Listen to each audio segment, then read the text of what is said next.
Hey guys, it's Greg Jones from Motorcycle and Powersports News. We are back at Hale Farm for another edition of Fuel Cleveland. Today I'm joined by Sean Jackson of Competition Distributing, and this is his custom 1948 Panhead, and it's our Ride of the Week.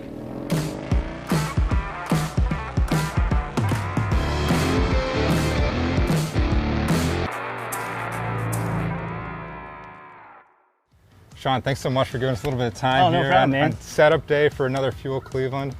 I understand it's your first time at this particular show. It is. But people will notice that this is a sweet Panhead, and you guys have been at a number of shows already this year with it. Yep. So we're excited to walk through the build with you because there's a ton of detail on here and just some really cool things to look at. Before we get into it though, tell us a little bit about Competition Distributing. So Competition Distributing is a company I run with my partner Tom Banks. Okay. We're out of Springboro, Pennsylvania. It's been around since 1969, and it was originally started by a man named Lonnie Ism. Okay. And Lonnie started the company and ran it all the way up until about 2 years ago.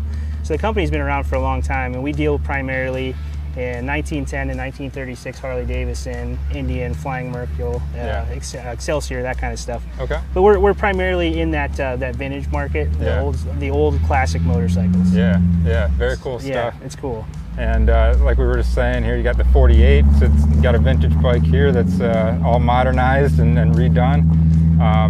And you know, obviously, outside of what you do at Competition Distributing, you build bikes. Yep. And that's why you're here. So if you would, walk us through this build and, you know, kind of what was the motivation, and, you know, then kind of walk us through what all is done. So I actually built this motorcycle for a competition called Biltwell People's Champ. It's an entry competition where you have to get selected to get into the top 20.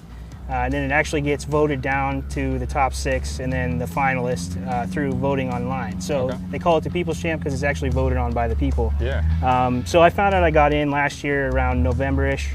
They announced it, and once they made the announcement, we were like, oh man, we got to build a bike, you know. So I had some ideas with the 48. I actually already had the motor. It wasn't done. It was a basket case 48 I picked up about a year ago out of Florida. Okay. And that was like kind of the starting point behind the whole bike. But obviously we wanted to make something really unique. I like to build things that usually haven't been done before or really challenge ourselves with what we're doing. And my buddy Kevin O'Neill, he's like my right-hand man. Everything we do, it's usually him and I together. You know, he does all my design work and stuff. So, you know, we started with the inertia starter, and that's kind of like the backbone of this entire build is that starter. Yeah. The starter is actually World War II era out of a fighter plane. Wow. And it had been an idea we've had for a couple years. I thought about it, and the competition really gave me that extra incentive to kind of say, hey, let's go ahead and do this, you know? Yeah, for sure. Once we had the starter, we're like, okay, we got to start frame design. And normally when you build a frame, you use tubing, you know?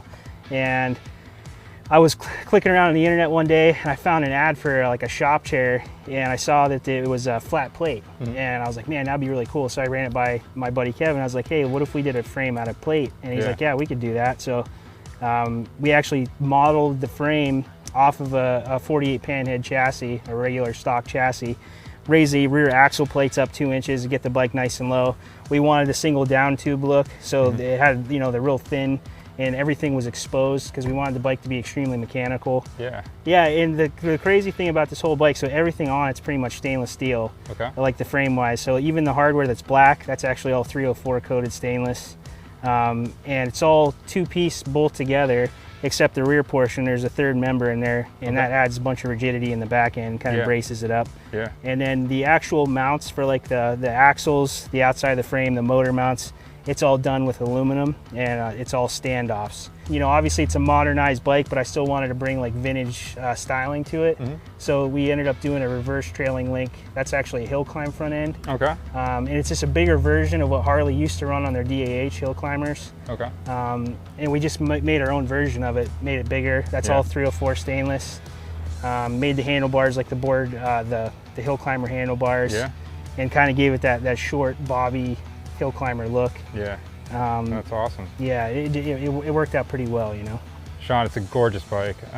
Definitely worthy of winning some competitions. You mentioned it's got the 48 Panhead in it. Did you have to do some work there to get it Yeah, back to life? Or, yeah, no? it was actually a ton of work. So the motor was a pile, just a pile. It wasn't put together or anything. It was all just kind of loosely sitting there. And we found out that the cases were in really bad shape. They actually were starting to corrode really bad on the bottom side. So the cases have been welded like 3 or 4 times. Yeah. Remachined the mount tabs. We redid the flywheels, balanced, trued the flywheels. It's got new rods in it, new pistons. We honed the cylinders, and we did all this in-house as well. Yeah. We had a lot of time constraints because this is all deadline. We have to meet certain deadlines for this Sure. competition. Yeah. So we ended up 3D printing the entire intake manifold. So that's all designed by us, and we 3D printed it out of aluminum. Wow.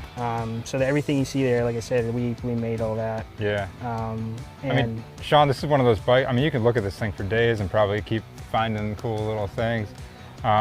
You obviously did a ton of work on it. Is there one aspect of the bike that is your favorite, and then what's kind of the most difficult thing that you guys had to do on it? I would say my favorite part of the bike's obviously the starter. Yeah. And it's just because that was like the backbone of the whole build, trying to make that starter work and function properly. So that's like my favorite part. Design-wise, I really like the aesthetics of the front end. I like that old reverse link style because you don't really see that. We fabbed all that up. Yeah.